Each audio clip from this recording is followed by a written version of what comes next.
Namaste. Prayers and meditations. So, I think for the moment, this will be the last prayer of a long series of prayers. We'll start again when we near Mother's 150th anniversary. So, this prayer is very interesting. The Mother reveals to us about the supramental way of working, supramental way of seeing, without using the word supermind and supramental. So it's not important. So sometimes see how keyword searches can miss something very essential. This is one of those prayers where you can clearly see all about the way someone stationed in the supermind looks upon life and acts upon life. But the word supermind or supramental is not there. So if you put a keyword, you will not find this. And yet it's all about the supramental vision of things. So the Upanishad tells us as a background, and mystic experience tells us that there is the state of division, multiplicity, born out of the separative ego, the divisive ego. We all are too familiar with it, where each is different and each lives for oneself. Equally, mystic experience tells us there is a state of unity. And there are yogis who go into unity, leaving this state of multiplicity. But the Ishopanishad tells us that if living in avidya, multiplicity, is darkness, then living in unity alone is a yet greater darkness.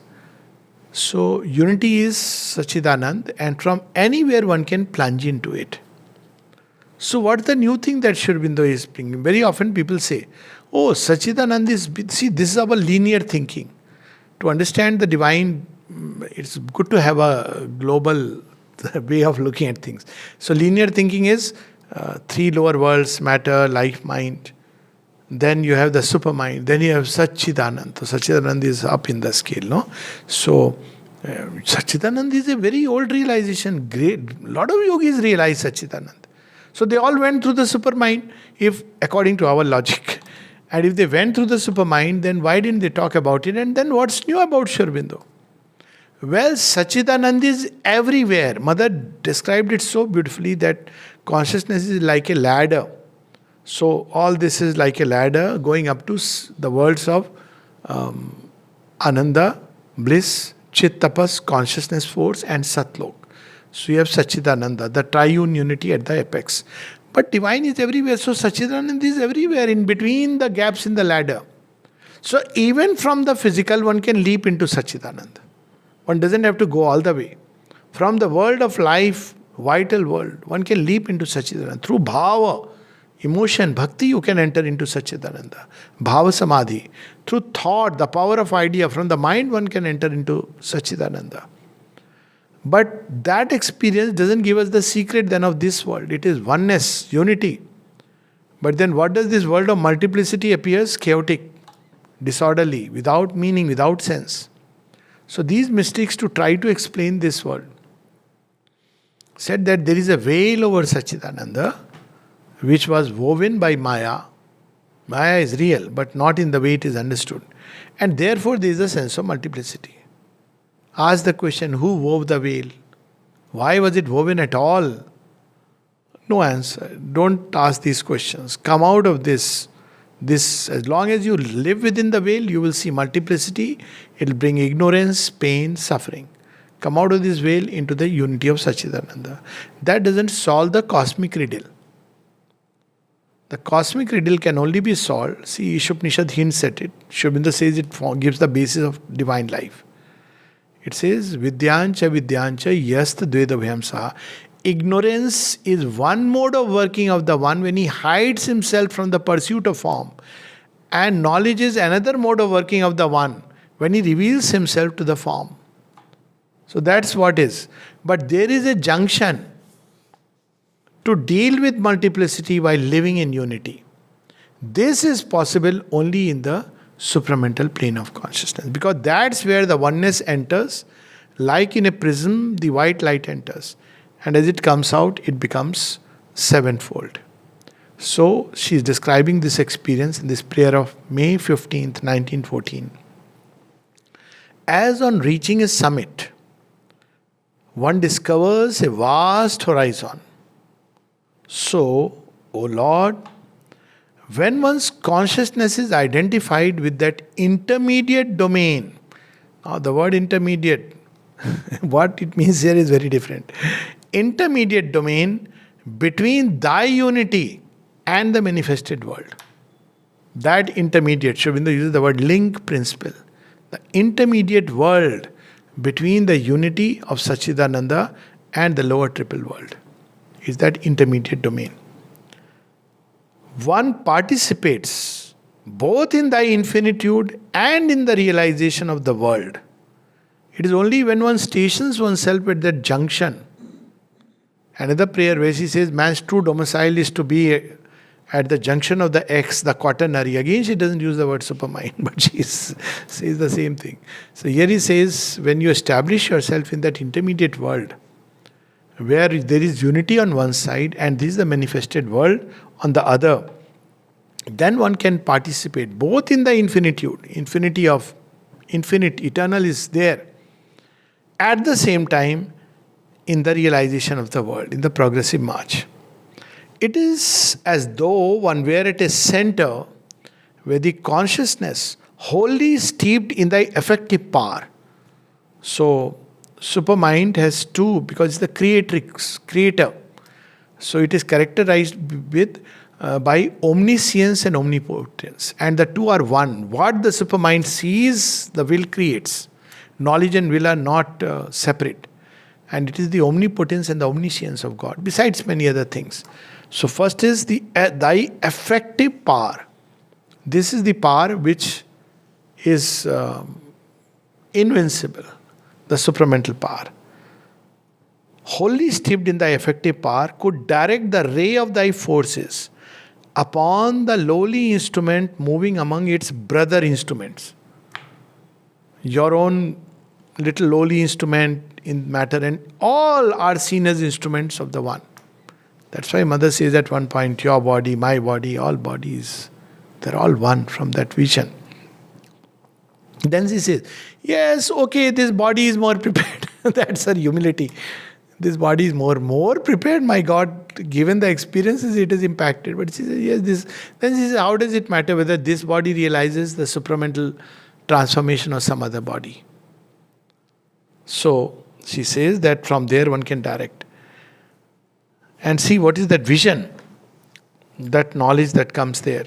From the height of these transcendent regions, supermind is also transcendent because it transcends the highest reaches of the mind. Oh mind, it transcends. So from the height of these transcendent regions, the unity of physical substance is clearly visible. We know it intellectually, but you can see it's one substance. It's like you look at the ocean and you see waves emerging. Are the waves different from the ocean? From that point you'll say, no. The ocean is the wave. And the wave is the ocean. You see it actually from that. The unity is clearly visible. And yet, the body which serves as a particular instrument in the material field seems specially precise and distinct, like a stronger point amidst this whole, at once multiple and one, in which the forces circulate evenly. Now, see, it's very interesting. This is exactly what the other day we were speaking about Visishta Advaita. Now, Sri Aurobindo's realization goes much further because this is one way of looking at whole creation and the individual, the creator and the individual. There is a way of looking where you annul the individuality. There is no individuality. But that raises a question, then who gets freedom? Who seeks freedom? But individualities are created purposely so that each can embody an aspect of the divine consciousness and live a divine life. That's how divine life will be created. By its nature, divine life is a collective realization. So you simultaneously see that each wave has its own beauty, its joy. When you see a wave, you say, oh, so lovely. But you don't say, oh, it exists separately. For bubbles, you can say that. But not for the wave. It exists carrying within itself all the splendor and grandeur of the sea, or all its gentle melody of the sea. You'll see these different waves but they are all one with the sea simultaneously. So each wave is unique. At the same time, its uniqueness is not separated from the whole ever. And this is the way to live. It's precise and distinct.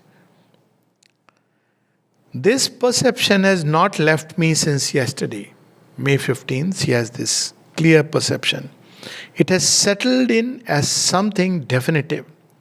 And all the outer activity, which apparently continues as usual, has become mechanical, like a marvelously articulated and animated toy, moved by the consciousness from the height of its seat, which, though no longer individual, is still universal, that is, which is not yet completely merged in thy oneness. That's why he says our goal is not to lose ourselves in the divine perfection, but to realize it, to manifest it. So it experiences the oneness, but doesn't lose itself in that. It simultaneously experiences itself as the universal all, each individual becoming is part of that universality. It experiences these two simultaneously. And then what one discovers?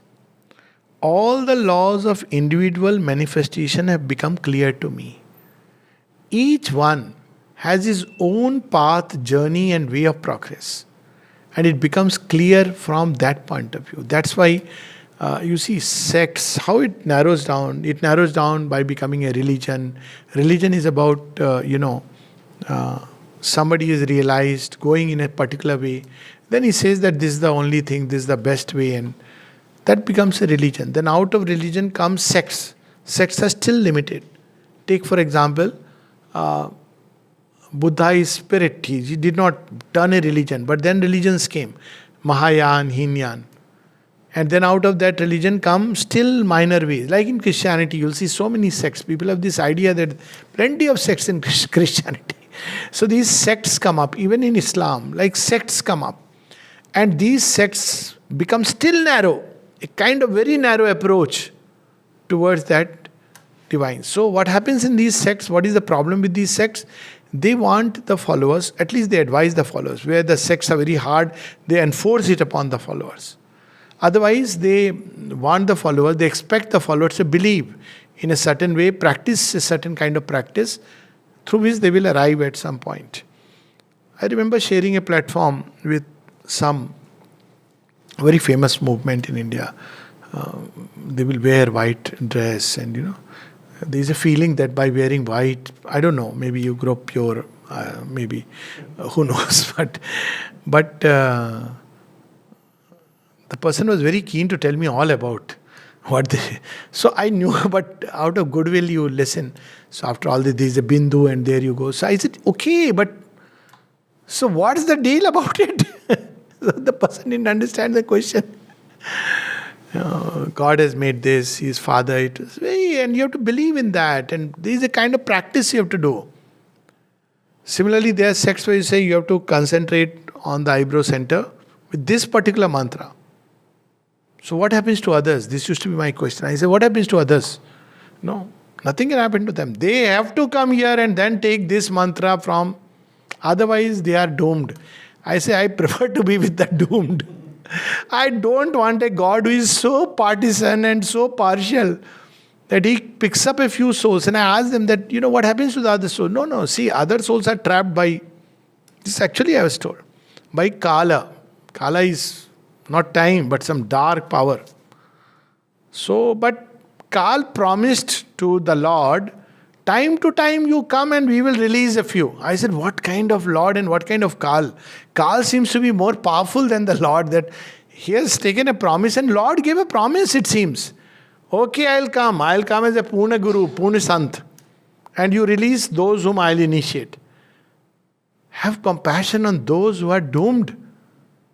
What about that? So, but sects operate like that. You have to believe. The moment they go outside, it's very confusing to them. So narrow belief systems are very convenient for the human mind. But see, the beauty of Sanatana Dharma, it never allowed itself to be stuck to one narrow form of practice. But it accommodated every practice into itself. This is exactly how we see Sri Aurobindo's yoga. People want one fixed method.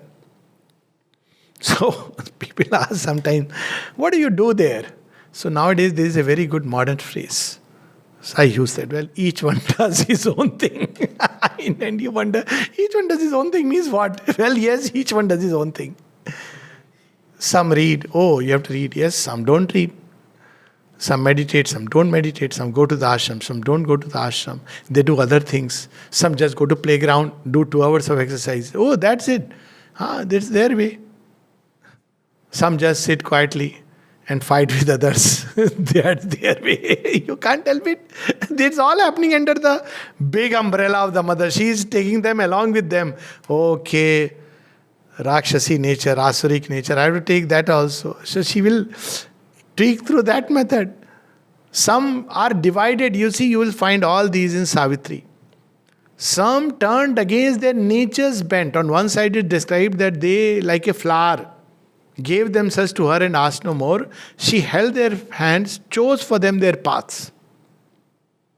Others were divided between wonder and revolt. Their literally relation with the divine is kabhi haan, kabhi na. They would say haan. Then as the divine draws them closer, na. I am my reservoir of doubts. So, but divine carries everyone, because according to the faith of a disciple, he opens the doors. He never abandons anyone. So here she reveals this truth. Why the Divine Mother and Sri Aurobindo could take everyone, each in a different way. Actually, you see, compare the great ones, Pavitrada, Champaklalji, Nalnida, Pranabda, leave aside many others. Find the similarities and difference and you'll be flabbergasted. And Champaklalji gives 2 very interesting accounts. She says, see how the mother would act differently with different people. So he says that once mother asked Pavitra to do something on the wall. High up, I've forgotten. Was it to fix a nail or something?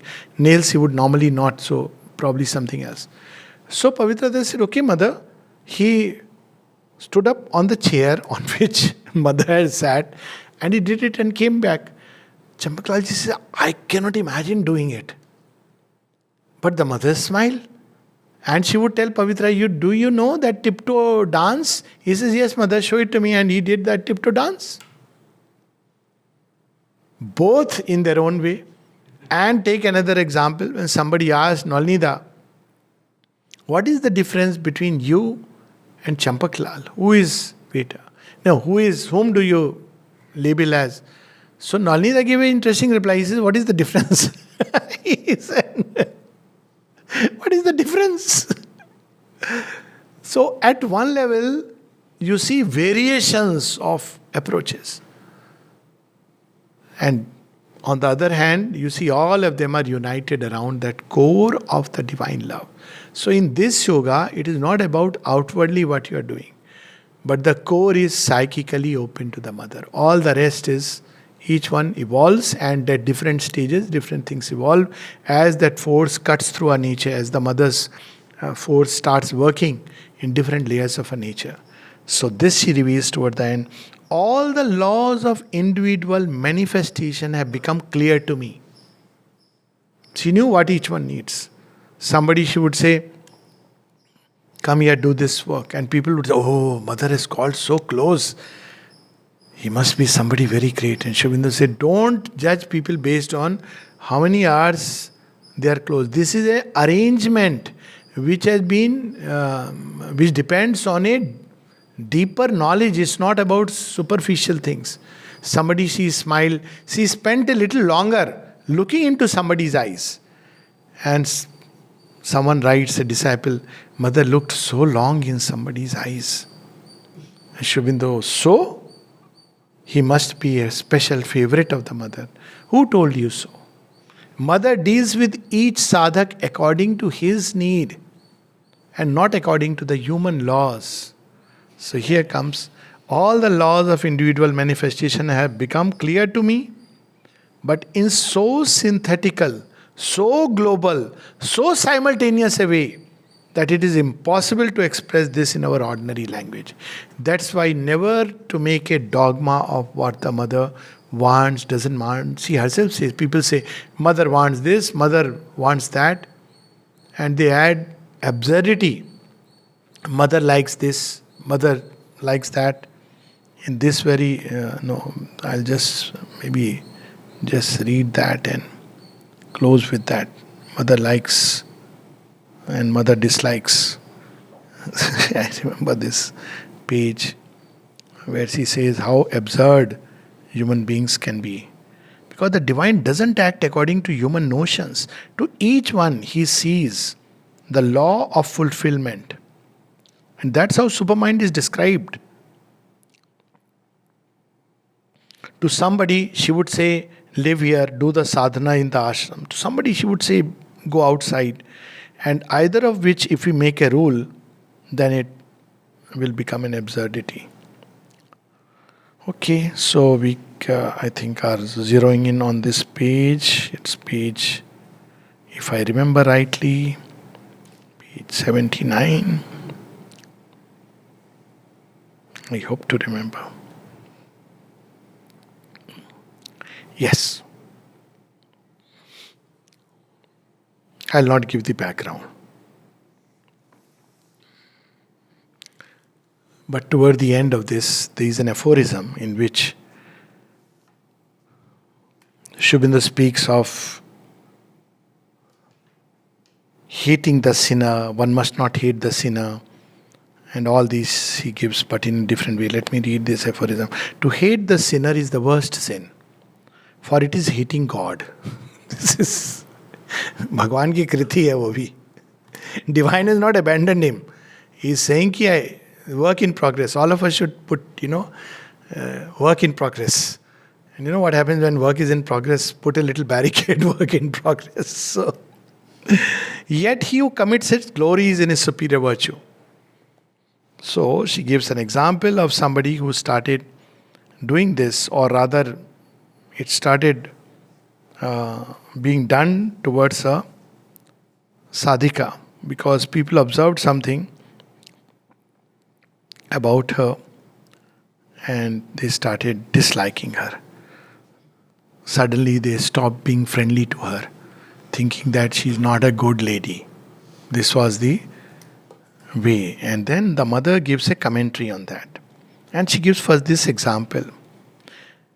Then all of a sudden, by concurrence of circumstances, we can read it. Take, for example, a person who has friends, whose friends are very fond of her because they have special capacities in her. Because it's pleasant to be in a company, one can always learn from her.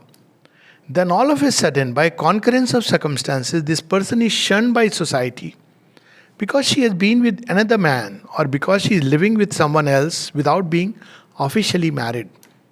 In short, because of all these social things which have no value in themselves. And all her friends, I am not speaking of those who truly loved her, all her acquaintances, all those who received her kindly, who welcomed her and greeted her with a warm smile, when they met her in the street, now turn their heads the other way and walk right past her without a glance. This has happened even here. I do not want to give any details. But anyway, several times they would say, this person is lost. When such things happen in the world at large, I find it quite natural. But when it happens here, I always get a little shock, in the sense that I say to myself, well, they haven't gone beyond that. Even people who profess to be broad-minded, to be above all these conventions, fall straight into the trap. Immediately, then to protect their conscience, they say, this what is the reference? Mother does not allow it. Mother does not permit it. Mother does not tolerate it. Adding one more stupidity to all the others. It is very difficult to get out of this state. This is truly self-righteousness. It is an elementary stage. Unless you come out of this state, you are unfit for yoga.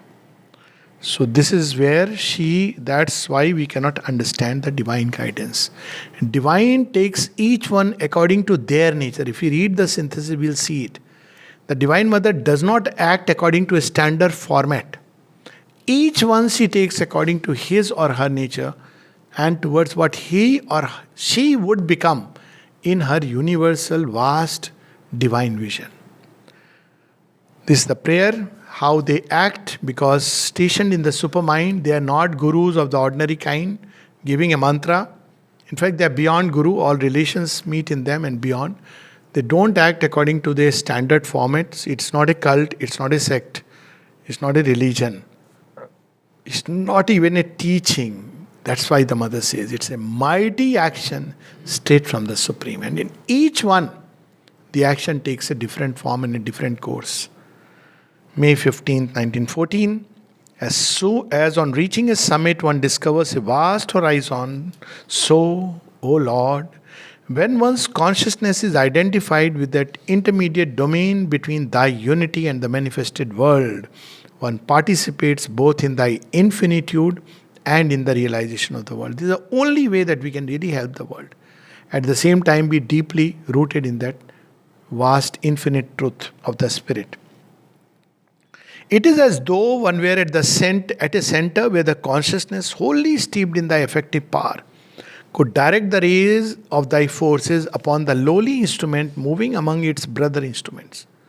Always the divine acts like this. That's why divine action is so difficult to understand. But with Sri Aurobindo and the mother, the whole station of consciousness is there. It is as though one were at a center. From the height of these transcendent regions, the unity of physical substance is clearly visible. This idea of separate this, separate that goes away. And yet the body which serves as a particular instrument in the material field seems specially precise and distinct, like a stronger point amidst this whole, at once multiple and one, in which the forces circulate evenly. Multiple and one. That's where the supermind is. Mother, in one of her very early talks, words of long ago, she says something very interesting. What is the cause of suffering? We have heard all about ignorance, desire, ego and all that. Mother says it's the imperfection of matter. You take a material body, suffering in some form will come by the very fact you are identified with material body. That's why the yogis said, come out of this. So it is this, and it is everywhere, in everybody. That's why we, by the very fact of assuming a material body, we take in all these problems. And therefore they know the complete solution. This perception has not left me since yesterday. It has settled in as something definitive, and all the outer activity, which apparently continues as usual, has become mechanical, like a marvelously articulated and animated toy moved by the consciousness from the height of its seat, which, though no longer individual, is still universal. That is, which is not yet completely merged in Thy oneness. So what has to be done is done spontaneously, without thought. So when she is using the word toy, and she would act, which sometimes it would appear as, what is the logic behind it? Stories where mother asked somebody to go away, and the person apparently said, but it's not my fault, mother has not even heard my side of the story. And mother said, he should go away. The person went to Nalnida. He said, if mother is saying go away, it means it is a grace. She is not punishing you. That's your conception. She knows what is best for you. And after 15 years, the person says, I now realize that it was the biggest grace of my life. So all these formats and formulas fall away. So it acts with this perception. This perception has not left me since yesterday. It has settled in as something definitive, and all the outer activity, which apparently continues as usual, has become mechanical, like a marvelously articulated and animated toy moved by the consciousness from the height of its seat. What is that height of its seat? Which, though no longer individual, is still universal. That is, which is not yet completely merged in Thy oneness. All the laws of individual manifestation have become clear to me, but in so synthetical, so global, so simultaneous a way that it is impossible to express this in our ordinary language.